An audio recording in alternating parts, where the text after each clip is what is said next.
ମା ତମେ ଆଜି ଭାରି ସୁନ୍ଦର ଦେଖାଯାଉ ତ ମା।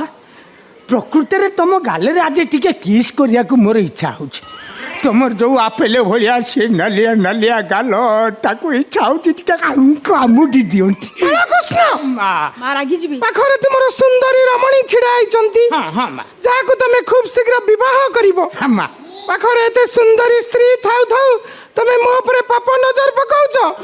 ଅଭିଶାପ ଦେବି, ଭସ୍ମ କରିଦେବି ତମକୁ। ସେ ଭୁଲ କରନା ମା, କୋପ କର ନା ମା, ମତେ ଦୟା କର ମା। ମୁଁ ତ ଗୋଡ଼ ଧର ଯଦି କହିବୁ ମୁଁ ଭୁଲ ମାଗିଦେବି। ଛୁଆ ନା ମତେ ମୂର୍ଖ ପାଷାଣ୍ଡ ବର୍ବର। ତୁ ମତେ ଛୁଇଁଲେ ମୁଁ ଅଦୃଶ୍ୟ ହେଇଯିବି, କିନ୍ତୁ ତୁ ନପୁଂସକ ହେଇଯିବୁ।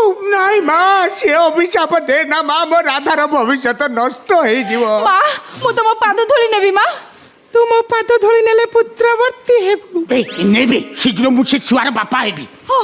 ନେଇଯା ମା ମା। ଓହୋ ଏଇ ତୁ ଧନ୍ୟ ହେଇଗଲୁ, ତାପରେ ପରେ ମତେ ବି ଧନ୍ୟ କରିଦେ। ଓ କି ଭାଗ୍ୟ ମୋର। ଯାଉ ଏ ରାଧା, କଣ ତୁ ଯୋଉ ମାଙ୍କ ଗୋଡ଼ ଧରିକି ଯୋଉ ପାଦ ଛୁଇଁକିରି ପାଦ ଧୂଳି ଆଇଲୁ, ତୋ ପାଦ ଭଳିଆ ମାଙ୍କ ପାଦ ନରମ ନା ବାଳକୃଷ୍ଣ। ମା ଖାଲି ଏଇ ଜନ୍ମରେ ନୁହେଁ, ଆର ଜନ୍ମରେ ବି ତୁ ପାପୀ ଥିଲୁ। ମା ମନେ ପକା ତ ପୂର୍ବ ଜନ୍ମର କଥା। ପୂର୍ବଜନ୍ମ ନା କୋଉଠୁ କଣ କଲି? ନା ନା ନା ନା ନା, ମୋର କାହିଁ ମନେ ପଡୁନି ମା, ମୋର କିଛି ମନେ ପଡୁନି ପୂର୍ବଜନ୍ମ କଥା। ଇଏ ଥିଲା ଶ୍ରୀୟା ଚଣ୍ଡାଳୁଣୀ, ତୁ ଥିଲୁ ତାର ସ୍ୱାମୀ। ମା ମନେ ପଡ଼ିଗଲା। ମାର୍ଗଶିର ମାସରେ ମୁଁ ଝୋଟି ପକାଉଥିଲି, ହଠାତ୍ ମା ଆସି ଆବିର୍ଭାବ ହେଇଗଲେ। ମନେ ପଡ଼ିଗଲା। ତୋ ଅଗଣାରେ ମୁଁ ଚାଲି ଚାଲି ଆସିଲା ବେଳେ ତୋର ଏ ମୂର୍ଖ ସ୍ୱାମୀ ଗୋରୁ ଗୁହାଳରେ ଥାଇ ମତେ କଣେଇ କଣେଇ ଚାହେଁ। ମା ମନେ ପଡ଼ିଛି ମା, ମତେ ଠିକ ଧରାଇ ଦେଲ। ମୁଁ ଏମିତି କଣେଇ କଣେଇ ଚାଇ ଦଉ ଆଖି ମାରି ଦେଇଥିଲି। ଆହୁରି ବି ମନେ ପକା, ତୋ ସ୍ତ୍ରୀ ମତେ ପୂଜା କଲା ବେଳେ ତୁ ମତେ ଢିଙ୍କି ଶାଳକୁ ଘୋଷାରି ନେଇଥିଲୁ। ଆଉ ତମେ ବା ଯୋଉ ନିର୍ଗାଜ୍ୟ ଚାପୁଡ଼ା ମାଇଲ, ମୋ କୋଳ ଦାନ୍ତ ଦିଟା ଗଳି ପଇଲା।